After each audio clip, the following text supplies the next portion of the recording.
al tránsito vehicular, así lo anunció la alcaldesa Cynthia Viteri. Dirigentes de diversas cámaras del Ecuador estiman que las medidas de restricción reducirán las ventas en diciembre y consideran que estas disposiciones fueron apresuradas. Ana Villacrés, concejala alterna de Machala, sufrió atentado. Cámaras de videovigilancia captaron el momento que un sujeto prendió fuego a los vehículos que estaban estacionados fuera de la vivienda de la funcionaria. Cuerpo del candidato a la Asamblea, Patricio Mendoza, asesinado en Quevedo, fue trasladado a Buena Fe, provincia de Los Ríos. Mientras tanto, la Fiscalía está tras la pista de quienes habrían cometido este asesinato. Laboratorio alemán BioNTech, creador junto con Pfizer de la vacuna contra el COVID-19, tendría lista en 6 meses una nueva fórmula contra la nueva cepa del virus si la actual fuera ineficaz contra esta variante. Así empieza la noticia, emisión estelar.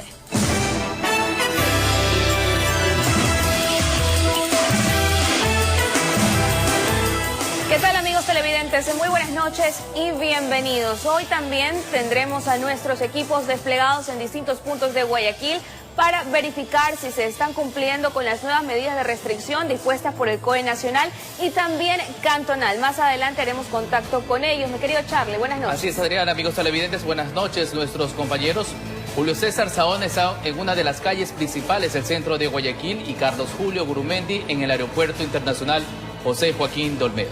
Así que muy pendientes con los reportes que los tendremos en breve. Por ahora les contamos que el Comité de Operaciones de Emergencia Nacional emitió nuevas resoluciones. Entre ellas consta que la emisión de salvoconductos queda prohibida, mientras que los servidores públicos deberán retornar al teletrabajo hasta mediados de enero. El COE Nacional emitió nuevas resoluciones de obligatorio cumplimiento para la ciudadanía. Y es que los trabajadores públicos, por ejemplo, deberán retornar al teletrabajo para evitar así contagios por la COVID-19. La medida regirá desde este miércoles hasta el 18 de enero y explica por qué. El titular de la cartera de trabajo. Porque si existieran funcionarios públicos que se contagian durante las fiestas, tenemos un plazo prudencial de un poco más de 2 semanas para que se puedan detectar y evitar que ese contagio se propague. Por lo tanto, el 18 de enero regresan los funcionarios de la función ejecutiva a trabajar presencialmente de manera normal.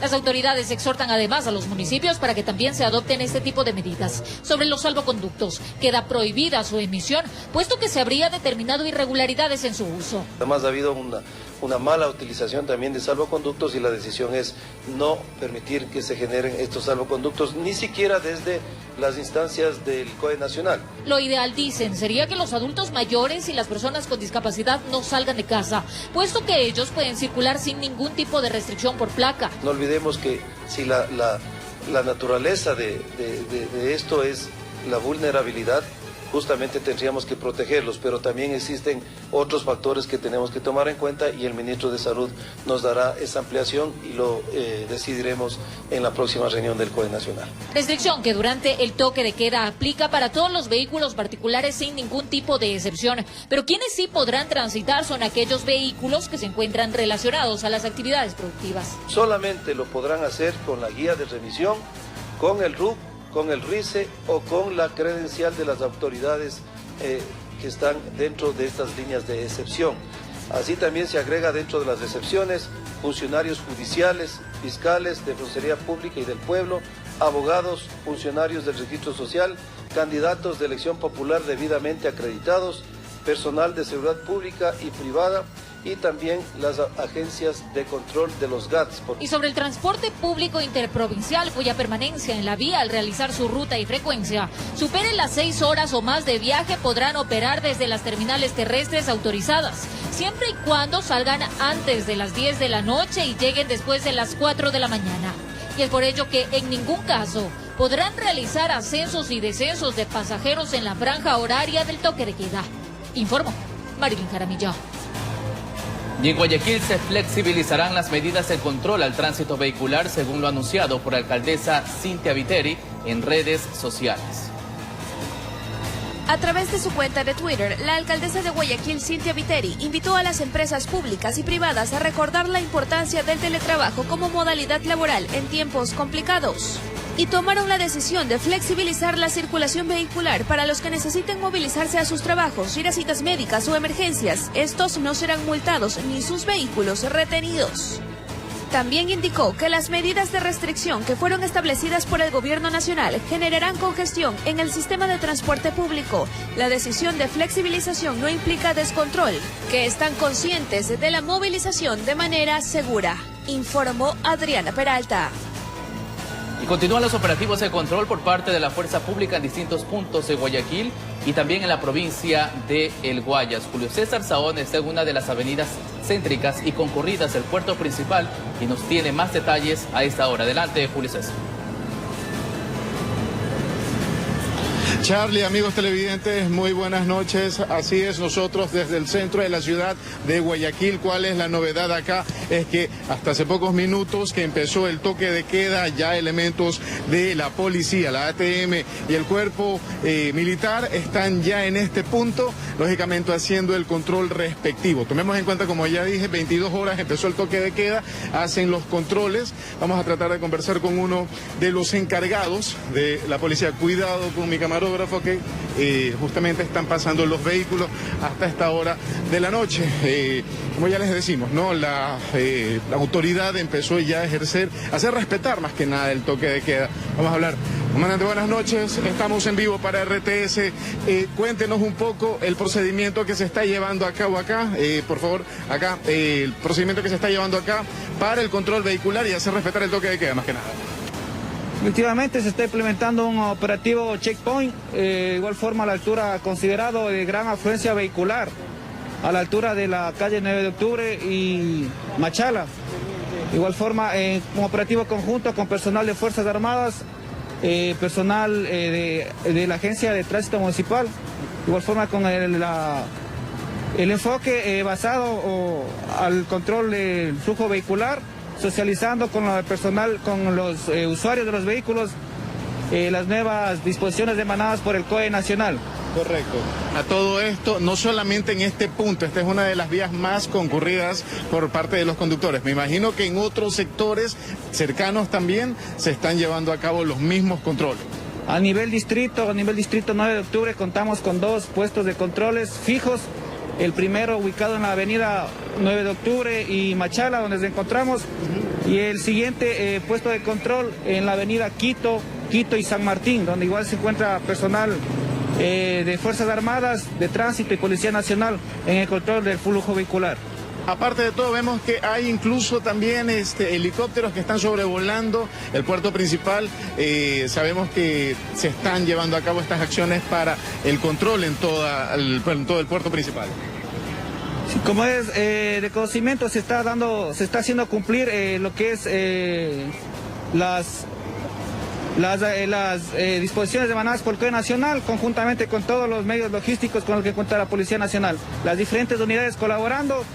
Contamos con Policía Judicial, equipo del GEMA y personal de las Fuerzas Armadas que nos está colaborando para el control. Perfecto, muchísimas gracias. Esa es la información que tenemos hasta esta hora de la noche acá en el centro de la ciudad de Guayaquil. Como ya dije, ATM, cuerpo militar, y aparte también está la Policía Nacional para precisamente el control respectivo. Bueno, con estas imágenes ya nos estamos despidiendo. Adriana, Charlie, ustedes tienen mucha más información desde estudios. Muy buenas noches. Correcto, muchas gracias Julio César por ese reporte y más adelante volveremos a hacer contacto contigo con las novedades que ocurren en ese punto de la urbe porteña. Además recuerden que desde el 22 de diciembre rigen las nuevas medidas en el arribo de vuelos internacionales.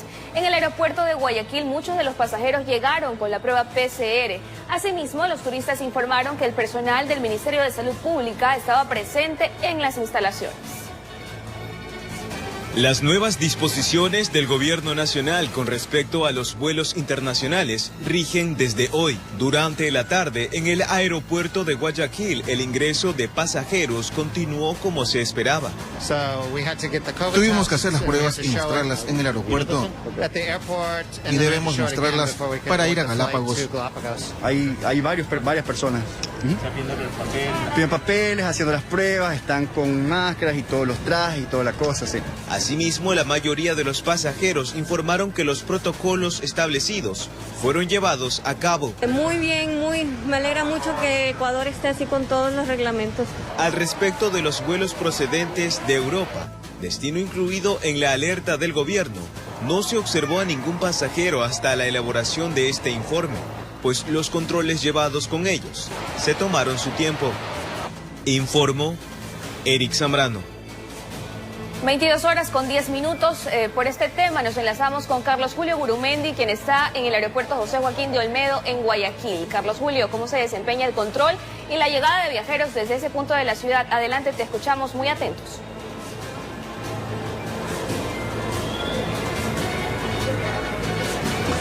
¿Qué tal, Adrián? Amigos televidentes, muy buenas noches. En efecto, desde el aeropuerto José Joaquín de Olmedo, hace pocos minutos acaba de arribar un vuelo procedente de los Estados Unidos.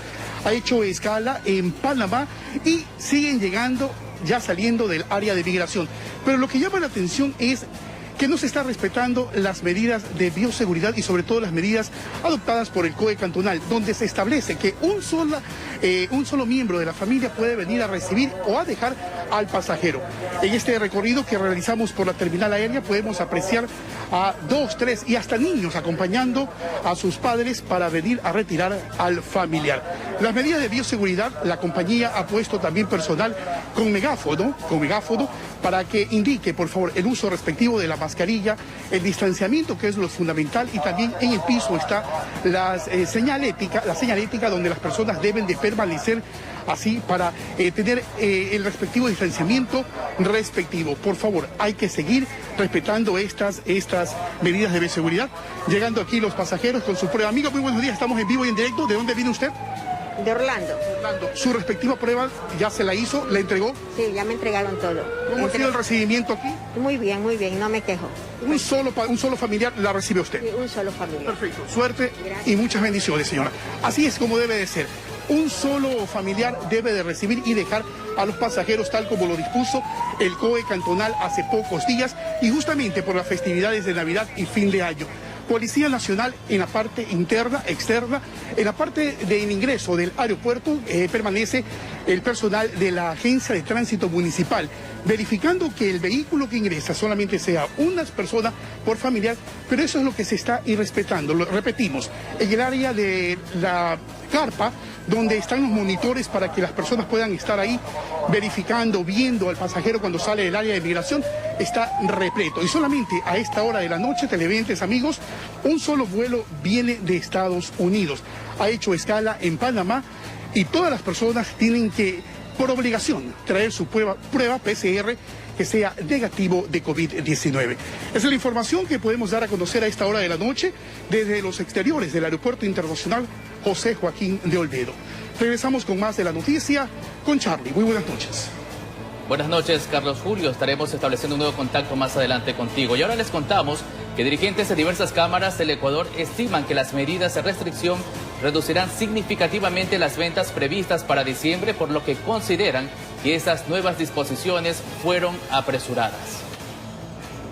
Quisieron emitir un pronunciamiento unificado ante las nuevas medidas dispuestas por el COE Nacional. Es así que representantes de distintas cámaras de nuestro país cuestionaron las restricciones. Pueden tener un impacto de entre 900 a 2.000 millones de dólares en ventas a nivel nacional. Es decir, que con las nuevas restricciones, las ventas en diciembre caerían en un 22%. Consideran que se debería eliminar el toque de queda y la circulación por placas que afecta directamente a la economía de la cadena productiva. La gente no se contagia en su vehículo. La gente se puede contagiar usando a mayores proporciones el transporte interprovincial o el transporte público y privado dentro de las ciudades. También cuantifican las pérdidas para los restaurantes al reducir el aforo permitido. El 50% de nuestra facturación depende de la franja horaria de 8 de la noche hasta las 12 de la noche que trabaja el sector de alimentos y bebidas.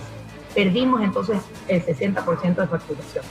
De ahí que el pedido es que nos dejen trabajar. El país no ha soportado ni un solo día de escasez gracias al esfuerzo del sector productivo, gracias a la iniciativa privada. Por lo tanto, pedimos que no hayan restricciones. Informó Adriana Peralta.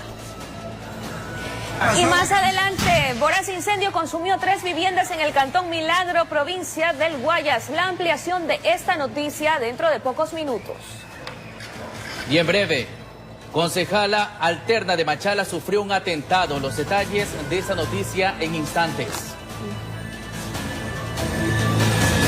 La restricción vehicular tomó por sorpresa a muchos conductores en Guayaquil. En las primeras 24 horas de controles se constató que muchos incumplían la medida. Entre tanto, durante el toque de queda, la Policía Nacional se hizo presente en 16 puntos claves de la ciudad para hacer cumplir esta disposición. Al menos 4 de cada 10 vehículos que circularon este martes en Guayaquil fueron impares, a pesar de que tenían prohibido hacerlo de acuerdo a la restricción. Así lo constataron las cámaras de este noticiero en varias avenidas. El hito impar tiene que circular lunes, miércoles y viernes, y los pares martes, jueves y sábado. ¿Se está cumpliendo con esto? Hay ciertos conductores que no lo están haciendo. El gerente de la Autoridad de Tránsito Municipal, Vicente Tallano, recordó que durante las primeras 24 horas los controles fueron preventivos.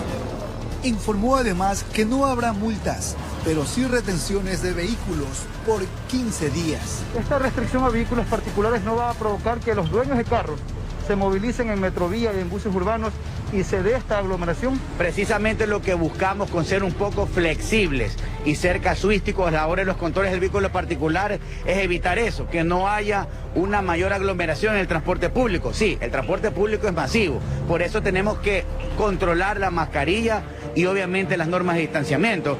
También se recordó quienes sí pueden circular independientemente del último dígito de la placa. Profesionales de la salud, abogados, funcionarios públicos y quienes tienen, por ejemplo, una cita médica deberán presentar el debido justificativo.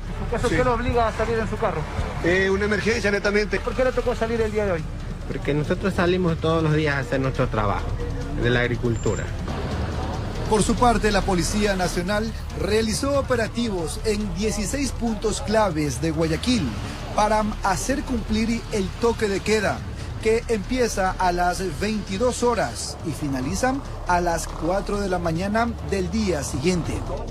En rueda de prensa se presentó un balance. Hemos nosotros realizado los chequeos a los diferentes vehículos, más de 400 vehículos revisados, más de 500 motos registradas. ¿Está colaborando la ciudadanía? El día de ayer vimos que todavía la gente no lo ha asimilado bien. El día de hoy vamos a ver el comportamiento de nuestra comunidad.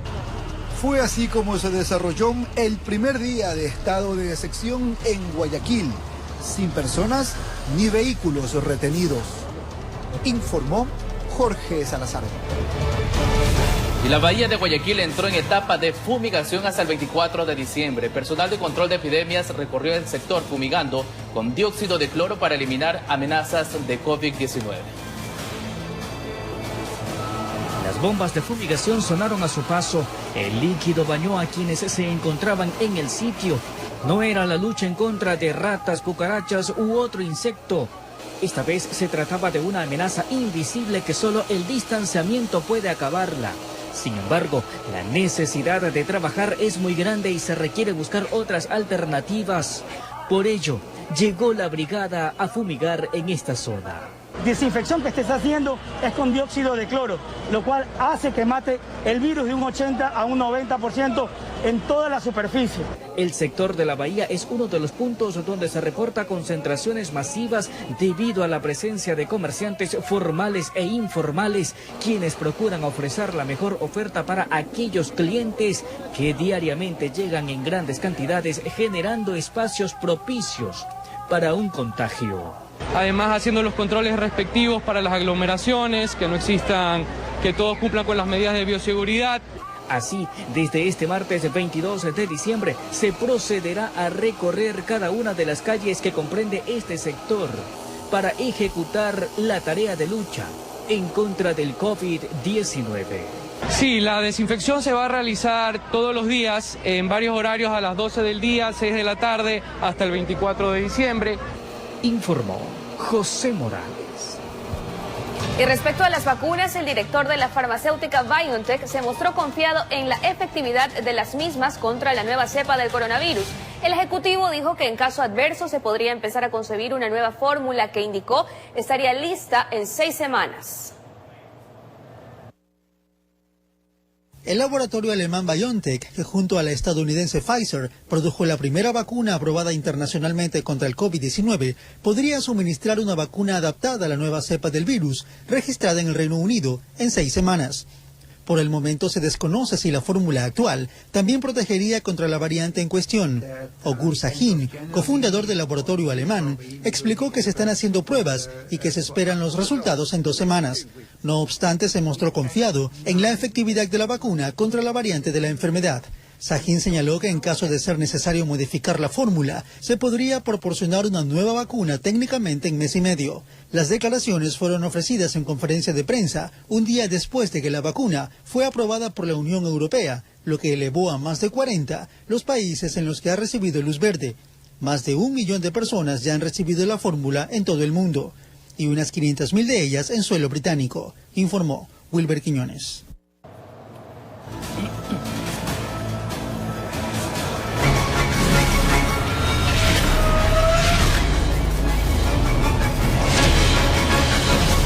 Y más de 1 tonelada de droga fue decomisada tras operaciones ejecutadas en los puertos de Guayaquil. La sustancia estaba lista para ser embarcada mediante la modalidad de gancho ciego para enviarla al extranjero. La unidad de antinarcóticos tuvo conocimiento de la presencia de 7 personas en actitud sospechosa. Estaban en la conocida zona de cuarentena en uno de los puertos de Guayaquil. Quienes se encontraban en 2 lanchas. En las 2 lanchas se encontraron 25 sacos de yute, de los cuales se encontraron 1 tonelada de droga aproximadamente. Estas 7 personas pretendían contaminar los buques con la carga ilícita mediante la modalidad de gancho ciego. Las personas que fueron detenidas en las lanchas pretendían contaminar un buque que se encontraba en cuarentena en el Golfo de Guayaquil. Esta intervención policial se ejecutó durante la madrugada de este 22 de diciembre y complementa las acciones que se llevan a cabo desde el pasado 14, las mismas que forman parte de los operativos denominados Perla 4. Nos ha permitido tener como resultado 185 personas detenidas, 40 personas detenidas con boleta, 13 bandas desarticuladas, 28 armas de fuego, las cuales están al momento siendo periciadas para ver si no se encuentran vinculadas a hechos delictivos de violencia criminal, sobre todo de asesinatos. Informó José Morales. El cuerpo del candidato a la Asamblea, Patricio Mendoza, ya fue trasladado a Buena Fe, provincia de Los Ríos. Mientras tanto, la Fiscalía está tras la pista de quienes habrían cometido este asesinato. De Los Ríos, Patricio Mendoza, fue baleado tras salir de un medio de comunicación en Quevedo, en donde le habían hecho una entrevista. Hago respetar la ley en mi provincia porque este señor que está acostumbrado a atropellar, humillar, ahí conmigo se equivocó. A mí no me va a venir a hacer lo que le hace a otras personas. Conmigo las cosas son diferentes. En los exteriores del establecimiento fue sorprendido con 7 impactos de bala, 3 de ellos en la cabeza, 3 en el abdomen y otro en una de sus piernas. Según testigos, los autores del delito se movilizaban en una moto, aunque todavía se investigan detalles del suceso.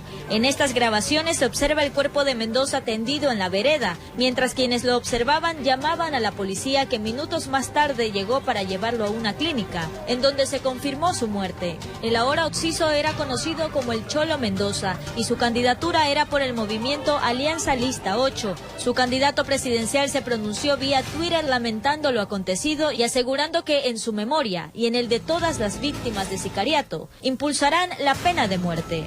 Informó Celeste Dueñas. Y atentan contra la concejal de Machala, Ana Villacrés. Un sujeto prendió fuego a los vehículos que estaban estacionados fuera de la vivienda de la funcionaria. Cámaras de videovigilancia en el lugar captaron el momento que uno de los delincuentes rociaba con un líquido inflamable una camioneta y le prendía fuego. Rápidamente las llamas se propagaron a otros 2 vehículos. Y de repente nos despertamos en la madrugada en medio de los gritos de los vecinos que se incendiaban nuestros vehículos. 3 vehículos son los afectados, 2 camionetas, un camión, y por poquito perdemos la vida aproximadamente 10 personas. Parcialmente destruidos quedaron los automotores. La pérdida asciende a más de $30.000. La funcionaria mencionó desconocer la motivación para que sujetos atenten contra su vida y la de su familia. De mi parte siempre me he dedicado a hacer labor social muchísimo, he trabajado en instituciones públicas, toda mi familia están vinculados a instituciones públicas sin ningún tipo de problemas legales, no hemos recibido amenazas de ningún tipo. Como evidencias en el sitio quedó una mochila y un recipiente que utilizó el autor del hecho. Agentes de la Policía Judicial examinaron el sitio. Los afectados esperaban a la unidad de criminalística para que realice el levantamiento de los indicios. Que realmente ellos puedan venir a hacer a estas horas de la tarde el levantamiento de los indicios que ustedes los pueden apreciar que están acá botados. El suceso preocupa ya que con este son 2 atentados que se han suscitado en contra de funcionarios del municipio de Machala en lo que va del año. Lamentablemente con sicariato mataron a una persona en un acto público municipal. Hoy atentan contra una compañera nuestra del municipio, o sea, tienen que decirnos qué está pasando, la policía tiene que investigar, tiene que dar resultados efectivos. En este otro video se observa la huida de los sospechosos a bordo de una moto. El atentado se suscitó justo 2 horas después del primer día del toque de queda en la capital orense. La denuncia está puesta y se espera que las autoridades investiguen este hecho delictivo, informó Richard Ceballos. Es momento de ir a un corte comercial, pero cuando regresemos, voraz incendio consumió 3 viviendas en el Cantón Milagro, en la provincia del Guayas. La ampliación de esta noticia más adelante.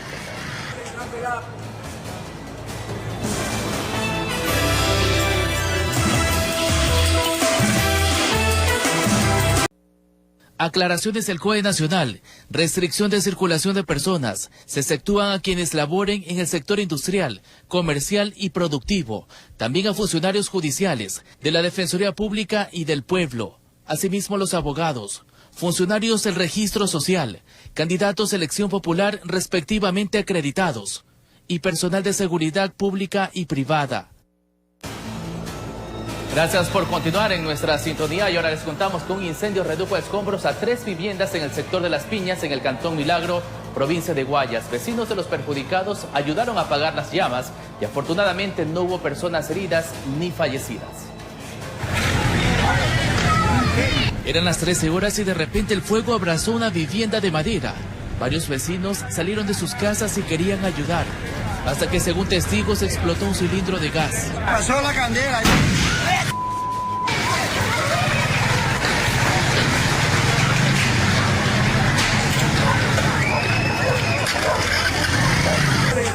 Pero se armaron de valor y acudieron con tanques, baldes y mangueras para apagar el fuego que estaba consumiendo todo lo que encontraba a su paso. ¿Cuántas casas han consumido ya ahorita? Una. Ya no era una, sino 2 casas de 2 plantas. Sí, la gente por el lado de allá, claro, echaban agua, pero usted sabe que en esa cantidad de llamas lo primero que se hace, se vuelve el agua, gasolina mejor se vuelve en ese caso. No, cortocircuito, qué sé yo, qué haría, no se sabe todavía bien qué pasó. Personal del Cuerpo de Bomberos acudió al sector de Las Piñas, en el Cantón Milagro, provincia de Guayas. Aquí realizaron arduo trabajo para evitar que el flagelo alcance otras casas. Más de 4 familias quedaron en la calle. Entre los damnificados están niños. Nada, sin casa, sin nada. Solo lo que tiene puesto ella y el bebé, nada más. Pañal, leche, todo se le quemó al bebé. ¿Dónde se encontraba su mamá? Aquí abajo. Por suerte estaba aquí abajo. Sí, por suerte estaba acá abajo con el bebé, si no también, ay no, mejor que no pasó nada mayor. Aquí ahora esperan ayuda. Lo poco que tenían en colchones, camas, ropa, electrodomésticos y otros artefactos se quemaron. Lamentablemente la caña es así, la casa de caña, eso es enseguida, es cuestión de segundos, se consume totalmente. Ahora unos tendrán que dormir en la calle y otros en viviendas de vecinos, porque aquí solo quedaron escombros, informó Charlie Pizarro. En el ámbito electoral, el protocolo de bioseguridad para el día de los comicios está listo en un 95%. Aforo, distribución de juntas, provisión de equipos tecnológicos y control en ventas ambulantes son varios de los ítems analizados en el texto guía para el 7 de febrero del 2021. Los plazos para las elecciones generales de 2021 cada vez son más pequeños. Es así que al ser un evento atípico por motivo de la pandemia del COVID-19, se alista un protocolo de bioseguridad que será entregado a la autoridad electoral máximo la próxima semana. Dentro de este protocolo, que ya lo tenemos aproximadamente un 95%, obviamente tiene que entrar la distribución de los miembros de las juntas receptoras del voto que tengan el distanciamiento de 2 metros. De parte de Diana Tamaín, presidenta del Consejo Nacional Electoral, también fue entregado un documento en donde constan los procedimientos a seguir el día de las elecciones. Tiene que ver en lo que corresponde, lo que se permitirá para la campaña electoral a los candidatos y a las organizaciones políticas. Con esto las reglas quedan claras. Esto quiere decir que queda prohibido la realización de mítines donde genera aglomeración de la gente que va a escuchar a los candidatos. Este protocolo sí permite la realización de caminatas y caravanas con ciertas restricciones. Los ciudadanos deberán a su vez cumplir otras órdenes que intentan reducir los contagios. Que ingresen las personas sin acompañantes y con la mascarilla, eso tiene obligatoriedad, así como también el uso del alcohol. Entre otros aspectos, en los exteriores de los recintos se prohibirá todo tipo de venta informal. Informó Javier Rosero. Y la Corte Constitucional ya tiene en sus manos la demanda del Consejo Nacional Electoral presentada contra los jueces del Tribunal Contencioso por conflicto de competencias. El CNE pide que se trate el recurso con celeridad para que no se afecte el proceso electoral. El dilema de competencias entre los dos organismos electorales surgió por la sentencia del TCE, que dispuso un nuevo plazo para que el movimiento Justicia Social, encabezado por Álvaro Noboa, pueda inscribir a sus candidatos para los comicios del 2021. Varios de los consejeros del CNE consideran no haber desacatado la normativa. De tal manera que a la primera resolución que se emitió por parte de este organismo respecto a que en igualdad de condiciones se le dé la oportunidad a una organización política a realizar sus eventos de primarias y continuar con sus procesos de inscripción, lo hicimos. Por lo que el Pleno del Consejo Nacional Electoral decidió solicitar a la Corte Constitucional especifique las competencias del CNE y el Tribunal Contencioso Electoral. El Tribunal Contencioso adoptó una decisión inejecutable, en el sentido de que de asumirse en su totalidad el proceso con todas las impugnaciones, con todos los recursos que existen, este proceso no sería posible de ejecutar dentro del calendario. El objetivo, de acuerdo a la titular del organismo electoral, es cumplir con el calendario establecido para los próximos comicios. El calendario electoral fue aprobado en consenso con el Tribunal Contencioso Electoral, con los tiempos al límite para cumplir con el mandato constitucional. Según manifestaron las autoridades, aún estarían a tiempo para emitir las papeletas electorales. La última fecha, la fecha tope, que generalmente se deja a las provincias que están cercanas, donde la logística es más factible llevarla, sería el 7 de enero. Informó Sofía Vintimilla. Títulos habilitantes fueron adjudicados a los ganadores del concurso público de frecuencias 2020. En el evento participó el presidente de la República y otras autoridades del Ejecutivo. Con la presencia del primer mandatario Lenín Moreno, autoridades del Ejecutivo y representantes de medios de comunicación, se entregaron los títulos habilitantes a los ganadores del concurso de frecuencias 2020. Lo que ustedes han recibido el día de hoy es un derecho. Lo único que se ha hecho en este gobierno es allanar el camino para que ustedes puedan ejercer a plenitud algo que les correspondía desde siempre, que es el derecho a comunicar con libertad. De esta manera se resaltó la transparencia en el proceso del concurso, teniendo a bien a ver que lo obtenido por los ganadores se respalde en una serie de requisitos cumplidos. Se reformó la ley, señor presidente de la República, y eso nos dio a nosotros nuevamente el derecho que es la libertad de expresión. Se añadió que en ese proceso se ha plasmado una gran relación en el marco del fomento de la democracia y libertad. Es un primer paso, sí, pero es posible que a lo mejor sea un primer paso que se vaya gigantando conforme ustedes vayan ejerciendo con plena libertad y pleno derecho esa libertad a decir lo que piensan, a decir lo que sienten, que en más de una ocasión no es sino la convergencia de lo que piensa el pueblo ecuatoriano. Dentro del contexto se recordó que cuando se dio la oportunidad desde el Ejecutivo para reformar la ley de comunicación, se abrió el camino para iniciar un concurso justo, transparente, sin obstáculos ni chantajes o manipulaciones. En este gobierno, ustedes rescataron el derecho a libre pensar, que lastimosamente había sido conculcado en gran medida durante el gobierno pasado. En total son 621 títulos habilitantes de frecuencias los que el gobierno aspira a entregar de forma paulatina hasta febrero de 2021. Este martes, a decir de los comunicadores, iniciaron en este tema las buenas noticias, informó Javier Rosero. La ley orgánica para la racionalización, reutilización y reducción de plásticos de un solo uso ya está en vigencia tras su publicación en el registro oficial. El cuerpo legal ordena que en el plazo de un año quedará prohibida la comercialización de uso también de bolsas y envases plásticos para bebidas y alimentos de consumo humano en islas, playas, riberas de ríos, lagos y lagunas, también en bosques protectores, páramos y todas aquellas áreas que son parte del Sistema Nacional de Áreas Protegidas. Y desde la Catedral de Washington en Estados Unidos nos llegan hermosas imágenes de miles de palomas de papel que han sido colocadas en ese templo como parte de una instalación artística.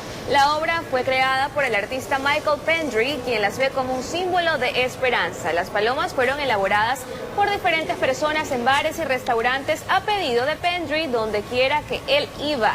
La decoración ha recorrido catedrales en Nueva York, San Francisco y Londres. El párroco de la iglesia señaló que la obra muestra la belleza y esperanza que apunta a un futuro cuando ya no estemos dominados por la pandemia. Aclaraciones del COE Nacional.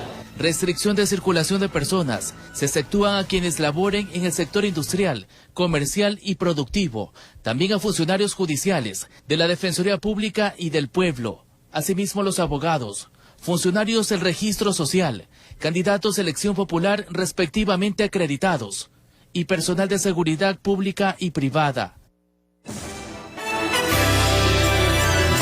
Felices y también finalizamos la emisión estelar. Que tengan una excelente noche.